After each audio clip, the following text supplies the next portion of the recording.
हिसाबले एउटा तितो कुरा चाहिँ भन्न मन लाग्यो। त्यो भन्दा नमिठो हुन सक्छ, त्यो भनिसकेपछि मन नराम्रो हुन सक्छु, तर म सधैँका लागि त उपमेयर होइन। 5 वर्षको लागि एउटा उपमेयर मेयर आउँछ अथवा वडा अध्यक्ष जनप्रतिनिधि आउनुहुन्छ, 5 वर्षपछि त फेरि अर्को चिज आउँछ। त्यसैले मैले आउँदै सोधेको थिएँ, यहाँ अभिभावकज्यूहरूले अथवा यहाँ पढाउने शिक्षक समेतले हाम्रो मेयर उपमेयर को हो त वडा अध्यक्ष को हो त नचिन्दा अलि नराम्रो हुन्छ कि चासो नराखेको या हाम्रो कमजोरी हो?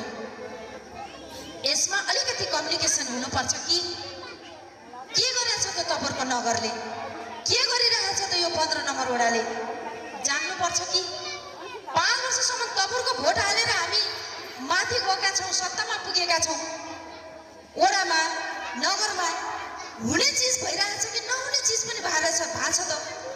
हाम्रो शिकायत फेरि तपाईहरु नै हो नि। त्यो भएको हुनाले हाम्रो उपमेयरले कस्तो खालको एजेन्डा लिएर गएको थियो, त्यो एजेन्डा परिपूर्ति गर्यो कि गरेन? हाम्रो वडा अध्यक्षले के एजेन्डा लिएर गएको थियो, त्यो एजेन्डाहरू पुरा भयो कि भएनन्?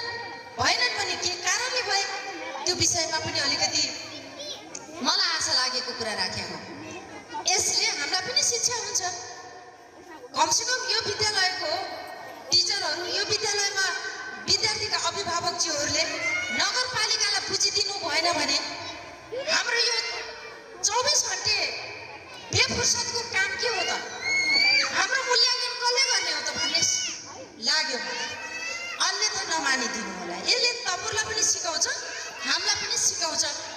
तपाईहरुको र हाम्रो पनि एउटा नम्र मासुको सम्बन्ध हुन्छ भन्ने आशा लाग्यो मलाई। त्यसैले मेरो 5 वर्ष अवधि सिद्धिन थालिसक्यो। अब 5 वर्ष अवधि सिद्धिन थालिसक्दा पनि मैले यो विद्यालयमा चिना परिचित छैन भने मैले के गरेँ त आजसम्म? मलाई यस्तो भन्न मन लाग्यो। त्यसैले यो कमजोरी तपाईहरुको होइन, मेरो हो। म यो स्कुलमा आएर अहिलेसम्म नमस्कार गर्न भ्याएको रहेन रहेछु। आज तपाईहरुबाट सिक्दैछु मैले। त्यसैले अब हामी जनप्रतिनिधिले बुझ्नुपर्ने, जान्नुपर्ने कुरा के रहेछ भन्दा यो विद्यालय आफ्नो ठाउँमा छ, डिस्टर्ब किन गर्ने?